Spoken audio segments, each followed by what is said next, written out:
Phantom Extremist Mark Series PER 705 Mark 5 or MK5. Ito yung ating blaster style guys by APS brand. Front to back guys, ang ating muzzle dito ay sound blaster or amplifier natin na type A. 10 inches guys sa full metal na Evotech M-Lock handguard. Full length na top wheel guys, and ang ating pong Rhino sights na flip up. Phantom grip guys, and ang ating pong Phantom speed selector, ang ating pong Phantom din na mag catch. Straight po na trigger at disc guys. Ambidextrous po ang ating pong mga mag catch at speed selector, as well as ang ating pong charging handle.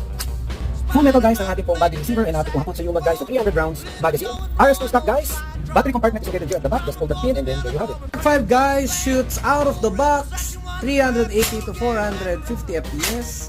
Powered by ambidextrous Silver Edge gearbox version 2 guys. This baby is upgradable with a loud sound because of this amplifier. Firing nice. Again guys, this is our Phantom Extremist Mark Series Mark 5 MK5.